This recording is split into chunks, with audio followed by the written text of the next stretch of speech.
This will be my first time that I deliver a speech in Chinese. Yes, this morning I woke up early. I've been up since 4 o'clock. 很高兴这次来到中国，这是我第一次参加练博会，这里的规模非常大，气氛也很热烈。I'm going to do the rest of my speech in English now. Because if I did the whole thing in Chinese, it would have taken half an hour. It would take too long. So, and I was so nervous. 太紧张了。Yeah, 我的中文在美国学的，是随便学的，自己学。China operates one of the world's largest supply chains. Scale, complexity, diversity, the type of products that are manufactured, the technologies that are included, the number of companies that participate in building out the China supply chain is unquestionably one of the world's great miracles. China also builds equipment and control systems and components for the rest of the world's supply chain.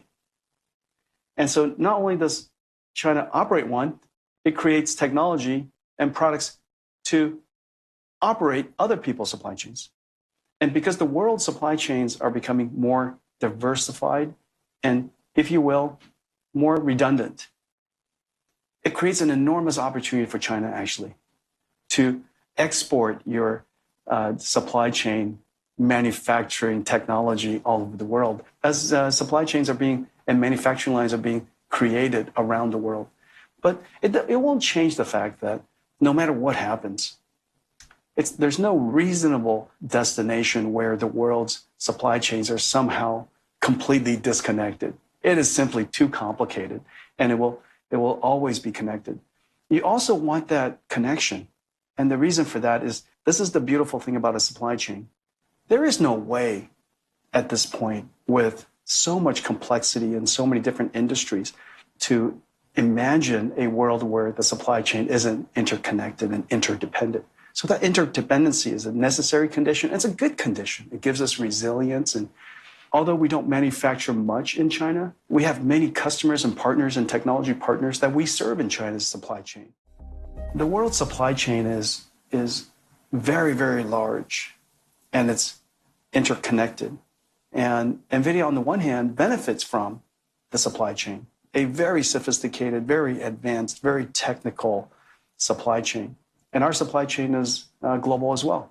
And we have manufacturing partners all over the world. We have, in order to build our AI supercomputers, we have technology partners from 100 to 200 different technology partners contribute to our products. The invention of the word supply chain came from the idea that many companies contribute to the creation of your product. Yeah. Instead of thinking about manufacturing, which is you build everything yourself, you're vertically integrated in every way, you use a supply chain to integrate the capabilities, the specialized capabilities of many companies, many countries around the world.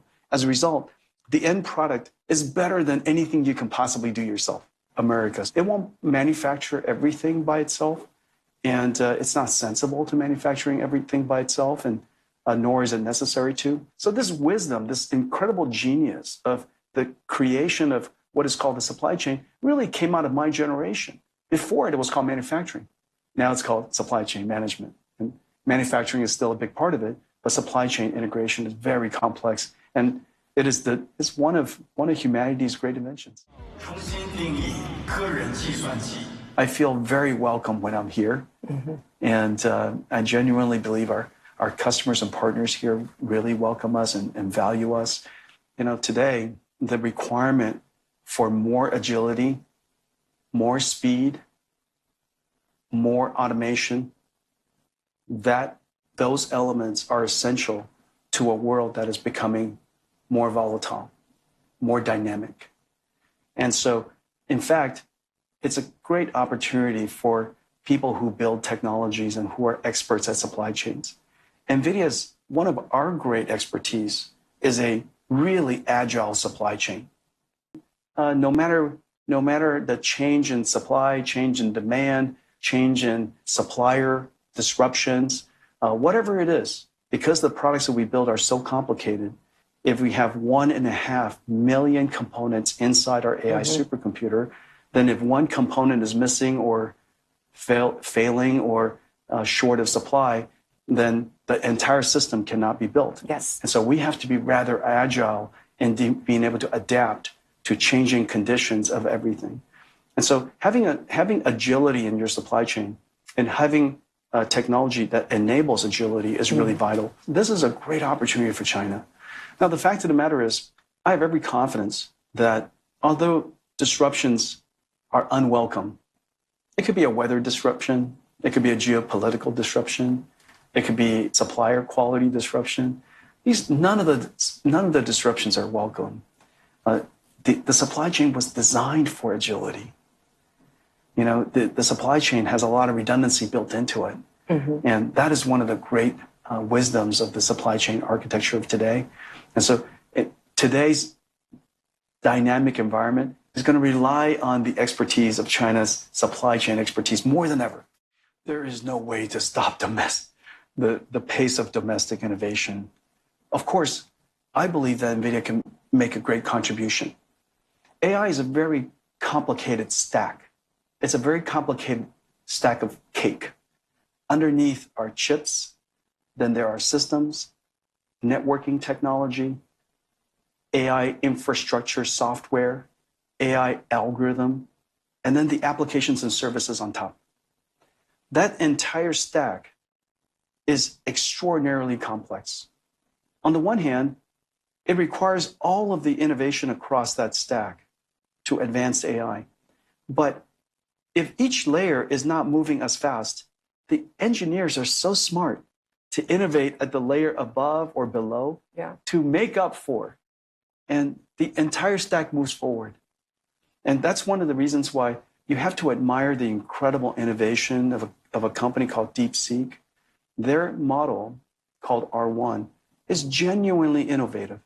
It re-architected many of the ways that the AI models operate so that it can take advantage of the H20 architecture. And so that's a very innovative thing. As a result, they achieved world-class results, even though they were built on H20s. And so researchers and developers, they could adjust to each one of the layers. I have a lot of optimism and confidence in the innovation capabilities of China to adapt to whatever resources they have. Now, remember, H20, although it isn't the most advanced that NVIDIA provides, is still extraordinary in terms of capability. You know, it is the architecture that defined, that created, if you will, the AI revolution. And so today, it's still extraordinarily good. The electric vehicles in China are incredible. Would you guys all agree? I think I saw Lei Jun the other day. I saw Lei Jun the other day, and he showed me his new car. The technology is incredible. And I would love to. It's unfortunately not available in the United States, but that's our misfortune, not yours. I would say that the electric vehicles in China are probably, in the last 5 years, the most surprising to the world in terms of the advancement. Those things are hard to say, but one of the things I would say, if not for constraints and challenges, innovation and new invention usually do not emerge. The DeepSeek R1, the Alibaba Qwen, Moonshot Kimi, these architectures are truly innovative. And oftentimes it comes from a constrained environment. Where there's pressure, great ideas come out. Now, of course, the goal in life is not to have pressure. Nobody welcomes pressure. But when the pressure is there, and yet their dreams and hopes and desire to innovate is vibrant, they will create something new. And we saw that in the last several years, the last couple of years. China AI researchers developed some groundbreaking work that is very different from the rest of the world. So I'm incredibly impressed. China is not one of many markets. China is a singular, unique market. The dynamics of this market, the innovation, the dynamism, the pace of this market, this industry, is simply singular. We've been here for 30 years. I came to China long before most of the high-tech companies were here even. At the time, the only technology company was Legend and Great Wall and many friends of mine that have grown up in the PC industry together. I'll highlight some of my great friends here. Alibaba, Meituan, Tencent, Baidu, Xiaomi, BYD. This time when you in Beijing, you met with Lei Jun. We've been cooperating for a long time, since the beginning of Xiaomi. And we used to build phones together. Today, we're working on AI together, of course, and the software for autonomous vehicles. And there's a whole bunch of things that we're working on together. Mm-hmm. This market is both dynamic, insanely innovative, with brilliant engineers. It has one of the world's largest population of computer scientists. The only other population this large is in the United States. And the population of end consumers is extremely large. This is not a normal market. This is a very unique market. As a technology provider, we need customers. All providers need customers. And this marketplace is very unique. You can't be complacent about that. And the unintended consequences, the long-term consequences of not participating in the China market, is unknown. But I doubt that it's positive. This is an extraordinary time because this is the beginning of a brand new technology revolution, probably the greatest technology revolution of all time. The automated production of intelligence, artificial intelligence. And it is very clear now it is going to create very large industries. And this is an extraordinarily important technology with such an incredible opportunity. Computer science is a fairly new science. Physical sciences, chemical sciences, chemistry, physics, biology, quantum. There's a whole lot of different fields of sciences that are quite long. Maybe they're 300 years old, maybe they're 200 years old, they're 100 years old. But computer science is fairly new. Computer science is my generation. And it wasn't until my generation that the concept of writing software was even considered a science. Before us, the last 60 years was really dictated by general purpose computing and the concept called Moore's Law. This fundamental fabric of computer architecture has really defined the algorithms that ended up on top. NVIDIA is quite unique in the architecture that we created. And the architecture reshaped all the algorithms that sat on top of our computer. And that reshaping resulted in different capabilities, different methodologies, a whole bunch of different things. Computing is the single most important instrument, impactful instrument of society, every society. And we've now reinvented it and created a whole new industry called artificial intelligence. And artificial intelligence, or intelligence, is not a niche capability for a specialized product. It is foundational to every society, every industry, every company, every product.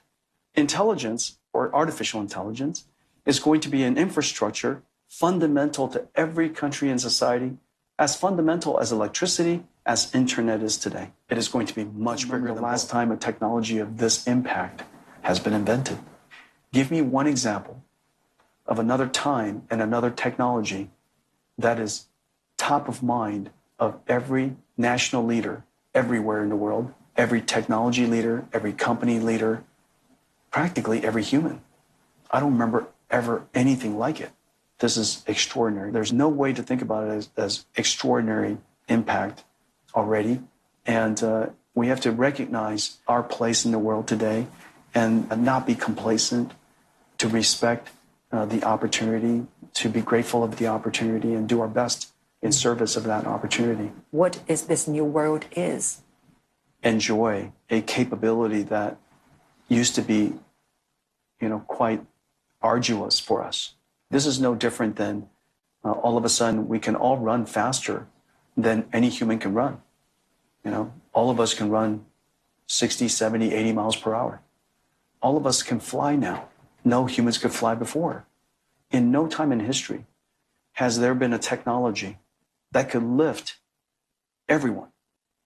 Maybe you didn't have a college degree at all. Maybe you only received a high school degree. Maybe you know nothing about a new field of applications that you would like to learn about, maybe digital biology in my case. Maybe you're not a very good artist, but you would like to be able to express your ideas. Maybe you don't know, you're not an excellent writer, but you would love to be able to tell stories. All of a sudden, because of AI, all of our capabilities are boosted simultaneously. It is the greatest equalizer ever. And so for people who have found that technology had not served them in the past, because technology was hard to use. Today's technology with artificial intelligence is accessible and it's easy to use. And so I hope that everybody engages AI and we take the opportunity to lift everyone. If we're not here, the local market will be served. And there are innovative companies. Huawei, of course, is not only innovative, this is a company with extraordinary scale and might. Huawei is a much bigger company than we are in scale, human scale and technical capability. They're broad and deep. Anyone ever examines a Huawei phone, they'll understand the miracle of the technology that has been assembled. If you ever looked at a Huawei, now they're incredibly good at autonomous vehicles. Their AI technology is quite extraordinary.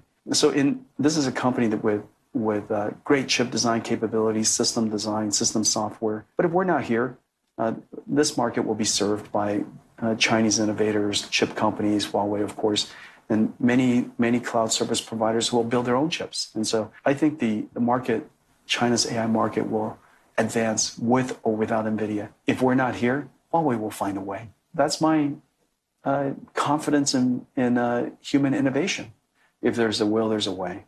There's every reason to respect and admire Huawei's achievements. This is an extraordinary technology company. And whatever they decide to dedicate themselves to and put their mind to, they will surely do well. First of all, the company philosophy and culture and what they've overcome in setbacks, what they've achieved and built, there's nothing you can possibly say aside from extraordinary. And they should be admired for their achievements. The company still remain intensely competitive.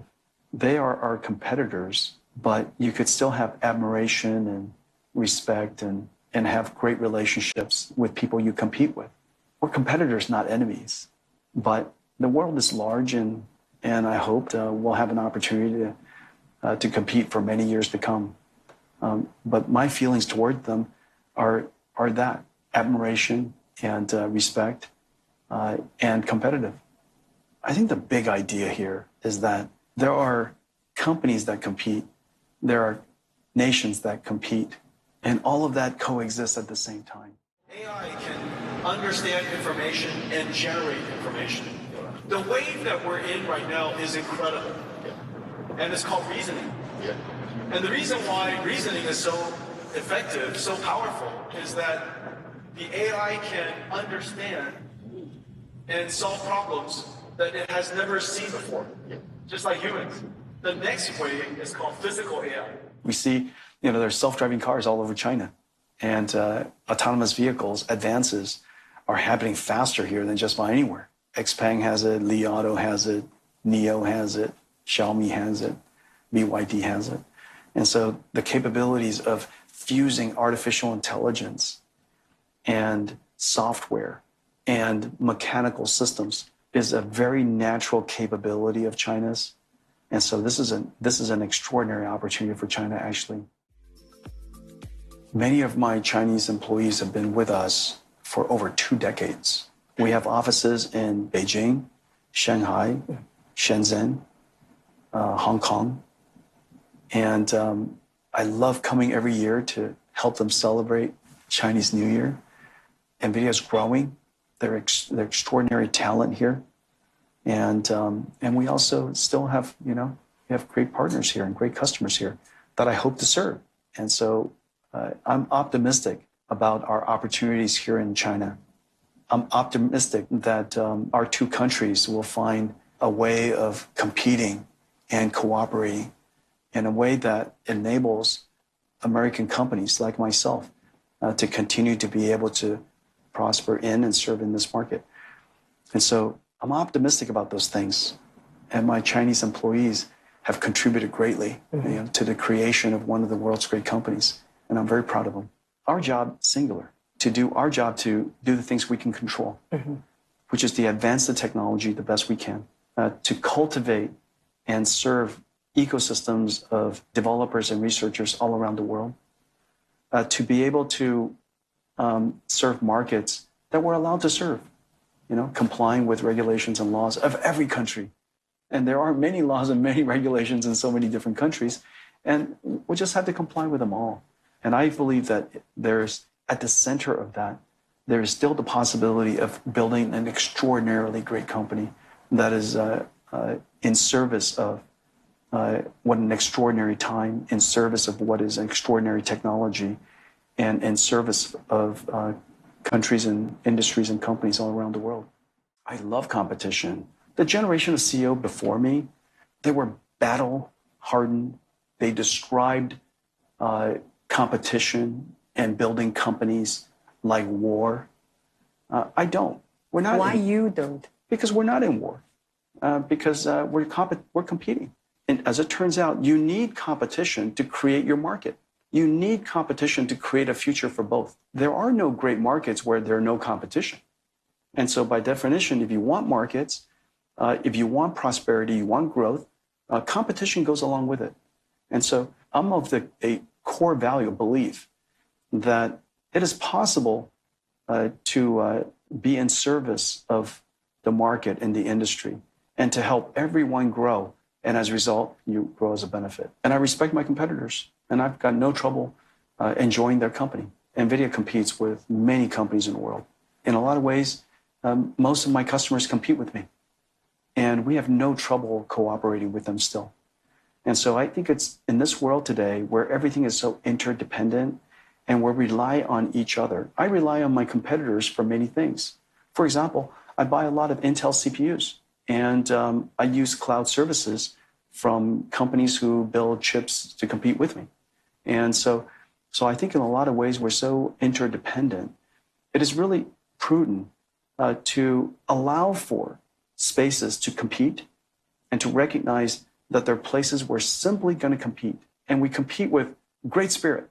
And then there are areas where we will cooperate, lots and lots of areas where we will cooperate and look for ways to enjoy each other's cooperation, respect each other's competition, and always keep looking for more cooperation. The future is unknown to everybody, and it's an opportunity for everyone. And so I wake up every morning as early as I can to keep working for the future and take nothing for granted. I don't know. I always feel like we're going out of business. Maybe it's because when I founded NVIDIA, we're literally going out of business all the time. And I'm a rare founder that has been at the company at the very beginning and still here today. I don't think a founder has ever seen their company go from zero to $1 trillion before. And so I've had the benefit of keeping all of those feelings with me. All of the early days feelings have never left me. And I take nothing for granted. And I'm never complacent. I'm always staying alert. I always think that just as we've done something great, somebody else could do something great. And I can't help but wanting NVIDIA to do more. And I can't help but believing that we can do so much more. I still feel like I'm going out of business every day. And that will never leave my system, and I hope it doesn't. Mm-hmm. And so I'm going to try to get to the future first. But if somebody else does, so be it. I'll try to catch up. Most of the time, being CEO is not that fun, to be honest. You're under pressure all the time. I've been under pressure for 33 years, every single day, every single minute. And I felt the burden of our company and our customers and our market every single second of 33 years. It has never left me, not even for one moment. So that's not always fun. It's fun to see the achievements of our company and my employees, and it's fun to see the achievements of my partners and customers. It was fun to see Lei Jun's new car and that he built it, and what an amazing achievement it was in such a short time.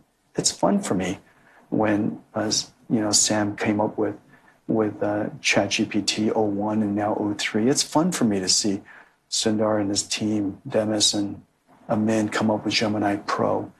It's fun for me to see Elon coming up with Grok and his latest version, Grok 4. You know, it's fun for me. I enjoy that.